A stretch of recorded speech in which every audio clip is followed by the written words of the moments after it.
ఏడనన్నా ఎడ్ల బండ్లు గానొస్తున్నాయా? ఎనకటికైతే ఇంటికొకటి ఉంటుండే. ఇప్పుడు ఊర్లలో సుతపురా కరువైనయి. కానీ కొన్ని జాగాలల్ల ఇంకా వాడుతుర్రు. బండికి 2 ఎడ్లు కట్టి చేన్లకి, ఇంటికి మెల్లమెల్లగా సంసారం ఎల్లదీస్తుర్రు.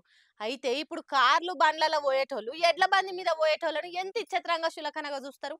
పెద్ద పెద్ద ఆఫీసర్లు అయితే ఆళ్ళ స్థాయి తగ్గట్టే ఉంటారు, మాట్లాడతారు. కానీ ఓ పోలీస్ ఆఫీసర్ అయితే గీ ఎడ్ల బండోళ్ళకి సాయం చేసి ఆయన గొప్ప మనసు చూపెట్టుకుండు. అయ్యో బండి చక్రం ఊసిపోయినట్టుందిగా ఆలు మొగలు సర్ది కట్టుకుని కైకిలికెళ్ళినట్టున్నారు. చూస్తేనేమో నడుమిట్లనే ఊసిపాయే. తాండూర్లా గీ రైతన్నది ఎడ్ల బండి చక్రం ఊసిపోయి ఆలు మొగలిద్దరే రోడ్డు మీద దాన్లాడుతుర్రు. అప్పుడే అటు దిక్కు పోతున్న Tandur PS ASI Gopal sir చూసి కారు దిగి ఓ చెయ్యేసి గిట్ల చక్రం సెట్ చేసిండు. రైతులంటే కనీసం మర్యాద ఈ రోజులల్లా సార్ అవతల మనిషి పరేషాన్లు ఉన్నాడని చూడంగాని దిగి సాయం చేసి గొప్ప మనసు దాటుకుండు. ఇక ఇది వీడియో తీసి సోషల్ మీడియాలో ఎక్కిచ్చే వరకు మీరు గ్రేట్ సార్ అనుకుంటా మెచ్చుకుంటుర్రు పోలీస్ పనితనం చూసిన నెటిజన్లు. అందుకే అంటారు అందరూ ఒక్క తీరే ఉండరు. లంచంలో మునిగిపోయి గలీజ్ పనులు చేస్తున్న పోలీసోలే కాదు, ఇట్లా సాటి మనిషికి సాయం చేసే మానవత్వం ఉన్న కాకిలు సుతున్నారు ఈ జమానల. దునియా అంటే తీరు మనుషులు కదా, అందుకే అందరూ ఒక్క తీరే ఉంటారు అనుకోవద్దు. ఏదేమైనా మీరు జర నయ్యమేశారు. ఆపదలున్న అందరికీ గిట్లనే సాయం చేసి ఆదుకోరి.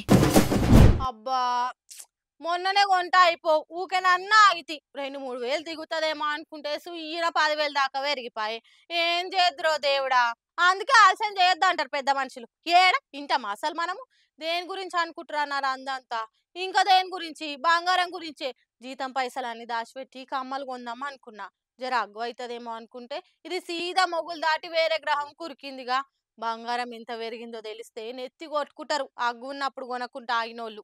ఎప్పట్లెక్కనే ఆగం చేస్తున్నాయిగా బంగారం ధరలు. ఇగ తగ్గుతుంది అగదగ్గుతుంది అని మనం కండ్లల్లో కాకరొత్తులేసుకొని ఎదురు చూస్తుంటే ఏ చల్ మీకెవ్వరికి సిక్కనేను అనుకుంటా రాకెట్ వేసుకొని అంతరిక్షం చేరి కూర్చుంది పసిడి ధర. ఎన్నడు లేనట్టు ఇలా 24 క్యారెట్ల బంగారం ధర 70,000 దాటింది. ఇక ఇది పిరమైతే వెండుకుంటదా? వస్తా అని వెనక అనుకుంటా 80,000 అయి కూర్చున్నది. ఒక దిక్కేమో పెండ్లీల సీజన్ అయ్యే. అసలు బంగారం కొరేటట్టున్నదా? పెండ్లీలు చేస్తామా ఏంది పరిశాన్ అనుకుంటా పెండ్లీలు పెట్టుకున్నోళ్ళు రంది పడుతుర్రు. ఎందుకు ఇట్లా ఎప్పుడు లేనట్టు పెరిగిపోతుందంటే అంతర్జాతీయ పరిణామాల వల్లనే గిట్లా అవుతుందట. అందుకే ఒక్కో పారి అమాంతం పెరుగుతుంది లేకపోతే దిగుతుంది అని అంటున్నారు. ఈ పెరుగుతున్న దునియాల మనిషి బతుకు తెరువు మారుతున్నది గాని మనిషికొచ్చే సంపాదన మాత్రం మారుతలే. ధరలు గిట్లా పెరిగితే అసలు బంగారం కొంటాడా ఏందో ఏమో. రాను బంగారం ఏడుదాకా పోతుందో ఏమో. ఎందుకైనా మంచిది కదా ఎప్పటికప్పుడు బంగారం ధర మీద ఓ కన్నేసి పెట్టుర్రి.